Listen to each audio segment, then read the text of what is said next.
Hi, my name is Julia, and I have a story to tell about the power of the blood of the Lamb. I was raised in a Christian home, and it was in a Baptist church, as well as family members that were from down south in the holiness movement, Pentecostal. And so there were two different influences in my life as a Christian and my family.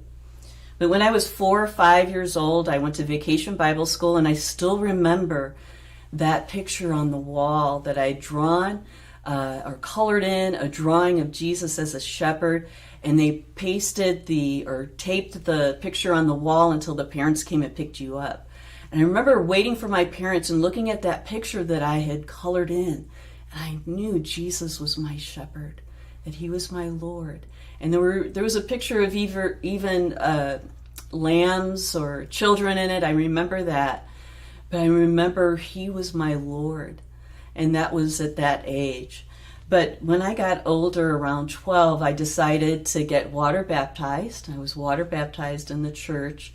But my home in the church that I was living in, or living and going to church,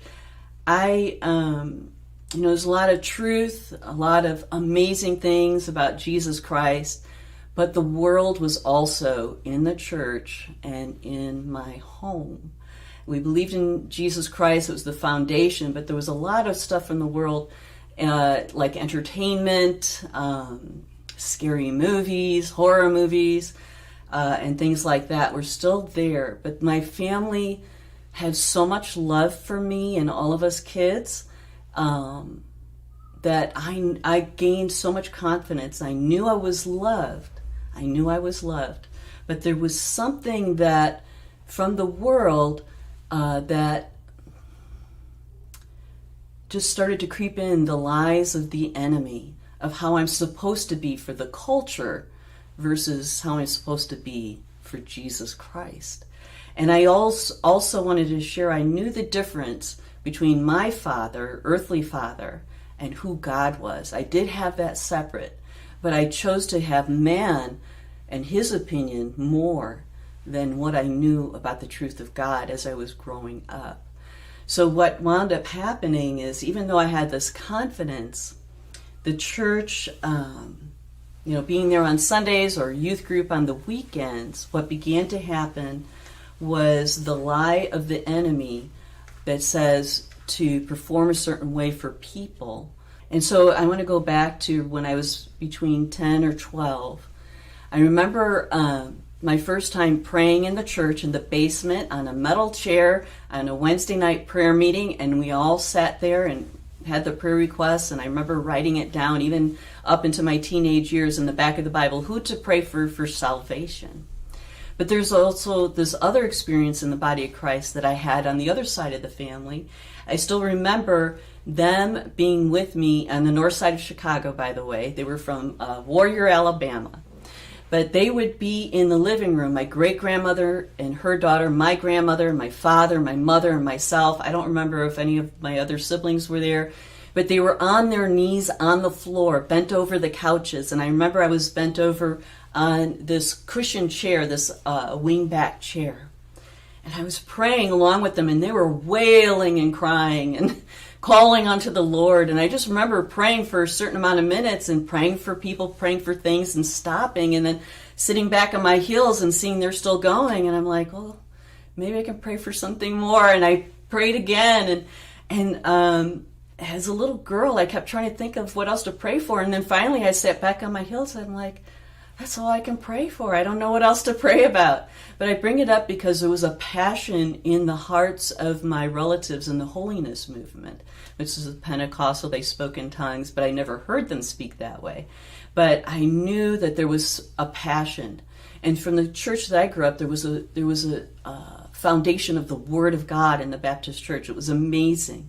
But there was the world in it. And in fact, I will say there was an elder on the church board that was part of the Masons.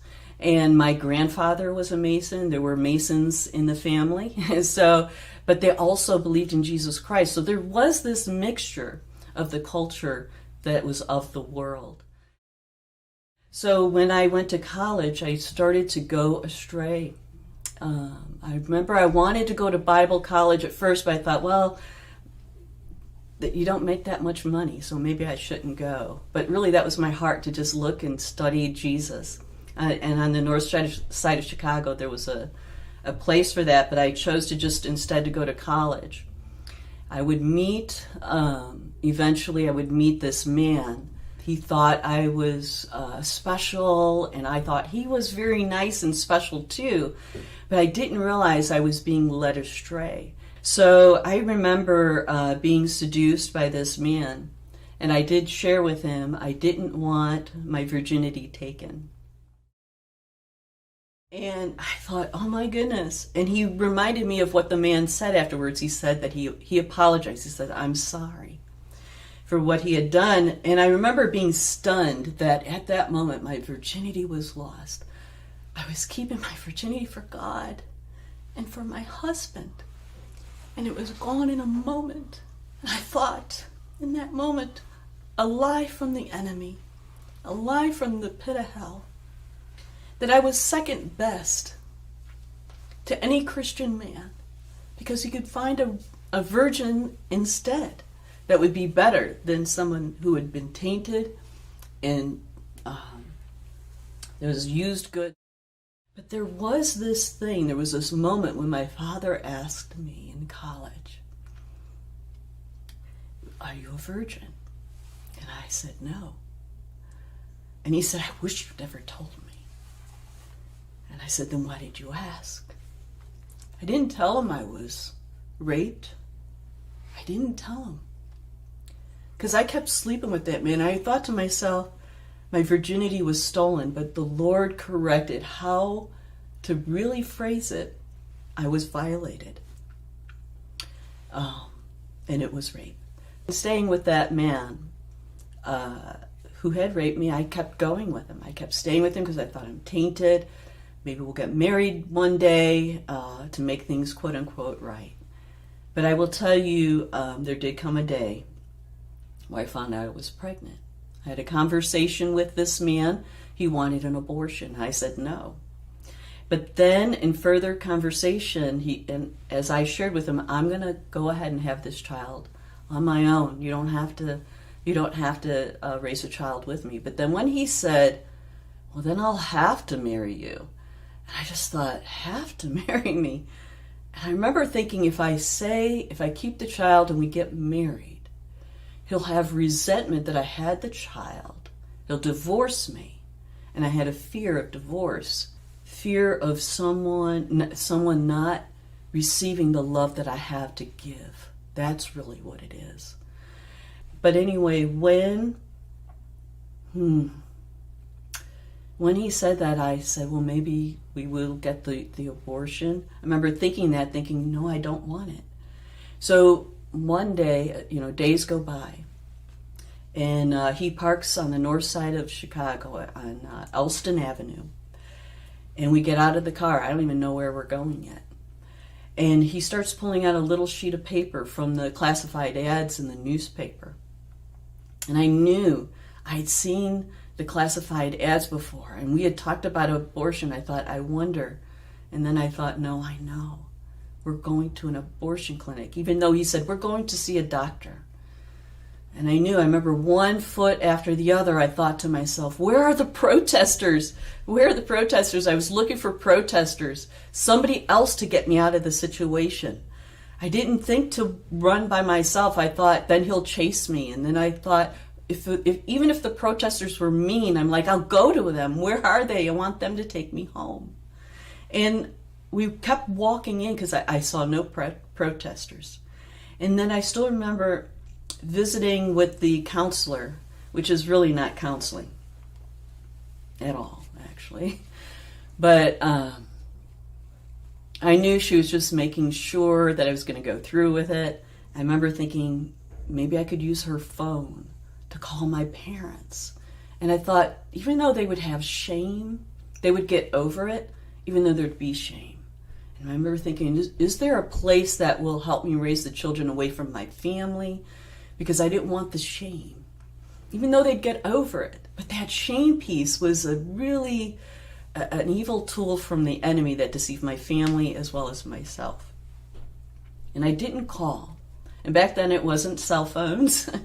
It was either call, they might answer, or they might not be home. But instead I did go through with the abortion. I do remember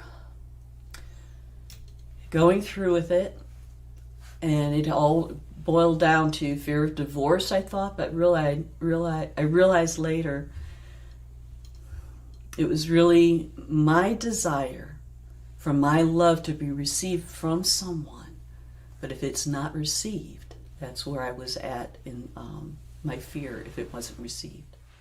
Going back to that moment before I walked out of that car to go with this man to get the abortion, there was a moment where my one leg was following after the other with his legs, walking one after another. And I do realize now there was a soul tie, even from that first moment of the rape and my continuing, there was a soul tie. Even in the Bible, it does say about being one even with a prostitute. And there would be one flesh. There is something spiritual that happens that was meant for just a husband and wife, but there it was with this man. And in Genesis also, a woman in Genesis 3, the Eve, who took that apple, one of the things that the Lord spoke to her was something like this, that her desire would be for her husband. And so in a way, I was acting out for my desire for this man, that with the soul tie. I was kind of connecting with something that is unique, starting from Genesis chapter 3. So as I'm walking in, I know he's pleased, this man. And there was a part of me that thought, well, this would be secret. I remember being on the table for the abortion. There was a doctor and another nurse and with the doctor, but then by my side there was basically a nurse to coach me. I remember breathing in through my nose and out through my mouth with the pain. And the nurse saying, "You're doing well." And I remember thinking, I got this from my mom. She said she learned to do that when she was in pain. And I was one of the first ones she delivered naturally. I was her fourth child. And she learned Lamaze. We call it Lamaze now. And I was doing that on the table. And I remember I wanted to ask, is it a boy or a girl? But I thought, this woman, nurse, doesn't know. She genuinely believed that she was doing what is good. And she coached me nice, she coached me well. But that's really meant for her. That gift for that woman to speak that is for the gift of being a midwife. And instead it was for the death of the child that she's supposed to coach for others to be born. And I remember thinking, I don't want to hurt their feelings for me asking if it was a boy or a girl. I put their feelings in front of the truth of who God is and who He says we are. So see, I put mankind and pleasing mankind first. So the abortion happened with the suction soundings like you hear at the dentist with the suction sounds. It's awful, the vacuum sounds. And afterwards, it was about 10 to 20 minutes. But going on to the recovery room, I remember there was basically a row along the walls of women in beds in a slightly dark room where we were recovering. And in that recovery, I just remember we were all very quiet. We were all very quiet, and I thought, we're all mourning. And I will be honest with you, I know others think that it wasn't a real baby, but as a believer, I knew. It's worse when you know. I knew. So I remember when we left that place, my boyfriend at that time took me to his apartment where he and his roommate were getting ready to move, which I had no idea. And he took me down this spiral staircase into the basement where there was a raw concrete basement, very dirty, and a mattress on the floor. I'd never seen that basement before. Part of the apartment, and there was just a mattress on the edge of the wall. And then one light bulb that was on the ceiling without a regular covering fixture.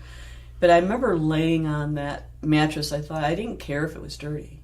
I remember laying on there, and I actually thanked God for the mattress. I said, thank you, God. And I remember thinking, so this is what it's like to connect with the world and have the world come into you. This is what they get. The basement. A dirty basement, a dirty mattress. But yet I said, I know, Lord, this is what the world has to offer, but I thank you for this mattress. And I remember walking in that first room, and I remember that my body, that had been changing, where my breasts were becoming more weight, which were to get ready to nurse my future child. I noticed when I walked in that room that the weight in my breasts were gone. It was gone. And I knew, I understood that it had stopped. The weight, the preparation to nurse my child. My body was automatically doing it. I knew it was gone. The preparation. I didn't tell my family. But because of that lie from the enemy that I'm tainted, that I'm only second best to a Christian man, even if he thought he wanted to marry me, I thought, but he wouldn't get the best. And I wanted him, a Christian man, to get the best. And it wouldn't be me. So I would date Christian men, but not go any further. Instead, I wound up staying with, after that, I would break up with that man eventually and move on, but I started dating men that did not know Jesus because I thought, well, they won't mind. They won't mind that I'm tainted and that I've had an abortion. And I wanted to give my love to someone and receive love. So I did, after that, I did date a man where we slept together, but he wasn't wanting to marry me after we were together for a while. And I said, well, I can't stay with you because he didn't want to marry me. So I remember we broke up because of that. I said, it's marriage, not just boyfriend, girlfriend. But I will say a week later, he did kill himself. And I was not in the Lord. I was not in the Lord. He did ask me the question on our last phone call. He said, are you pregnant? And I said, no.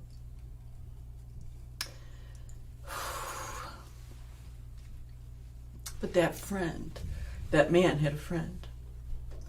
And so though his parents did not have a funeral, the friends started getting together. And through that connection, I met one of his friends that I had seen before. So in 1985, this man had killed himself. His name was Kirk. He had killed himself in that March. And I would get together with one of his friends. His name was Michael. And Michael and I, he was a non-believer as well. So he and I would get together, and I would sleep with him very quickly because I thought, well, I'm tainted. I'm used goods. This is what I'm good for. And I wanted to please him. Back to the desire for your husband, but yet it's meant for the husband. Meant for the husband anyway. But nonetheless. So I've got all these soul ties with other men in their lives. But nonetheless, when I'm with this man who would become my husband, Michael, I remember the first time we slept together, I prayed to the Lord. I said, Lord, I don't want to sin anymore. I don't. If this man is good enough, I'll go with him. If he's good enough, if he's okay, I'll marry him. I don't want to sin anymore. What I didn't know is trying not to sin and making ways to try not to sin was not the same thing as freedom from the law of sin and death, which is what I would come to truly understand later. But in that moment, I was trying to fix it. It was like fig leaves in the Garden of Eden. I'll cover it this way. I eventually fell in love with him. 3 weeks later, I thought, yes, this is the man. I'm going to marry him. And I was so in love, and he loved me, and we got engaged and then got pregnant before we got married. And I do recall saying to him and being ready that I'm not going to have an abortion. If he wants an abortion, that will be it. It's the child's life, more important. God had helped me. I didn't want to go through that again. And so I was pleasantly surprised that he said that he didn't want to do the abortion either, so we stayed together.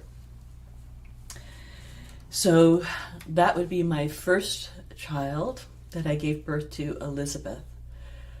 I still remember the pregnancy of feeling in my womb, that first trimester, the feeling of like a butterfly inside of me, a completely independent being inside my womb.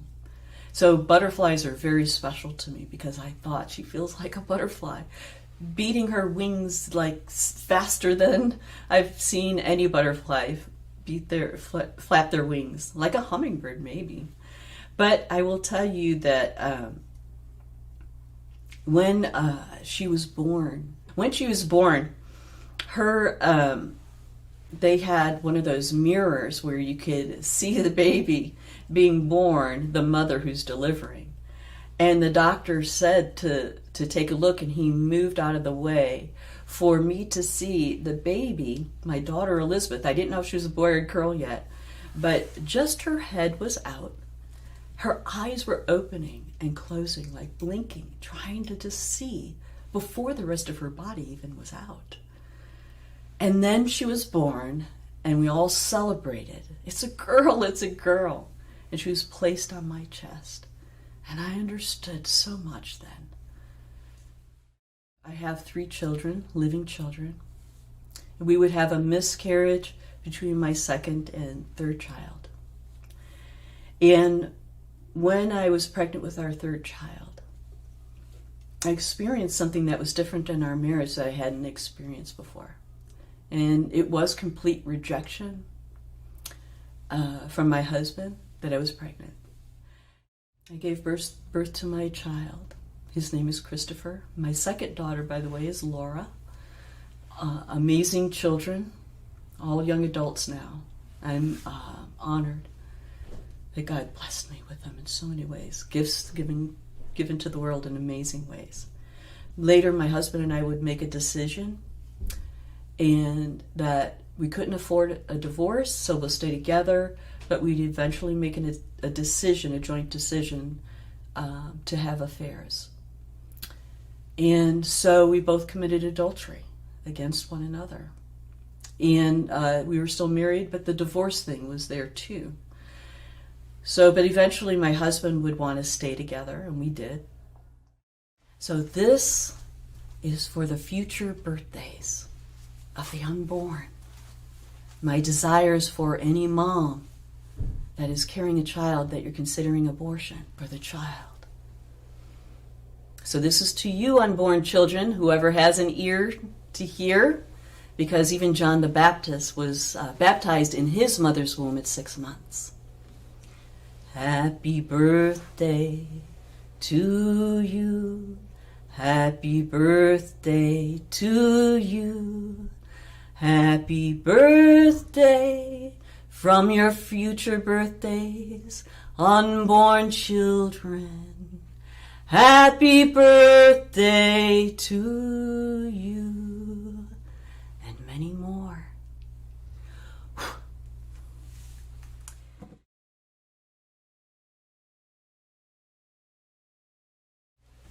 For those mothers considering, oh, what do I do? I'm pregnant. My husband or boyfriend's abusive. I'm a single mom. God is provider. And there's a verse that goes to a melody that I want to sing to you in hope, in looking to God, not to man, who says you're going to fail. Because with God you're going to live and provide for this child through him. And the verse is this. It's from Psalm, I think it's 119, 105. And it's this. Thy word is a lamp unto my feet and a light unto my path. I'll say it again. Remember, it's true. Thy word is a lamp unto my feet and a light unto my path.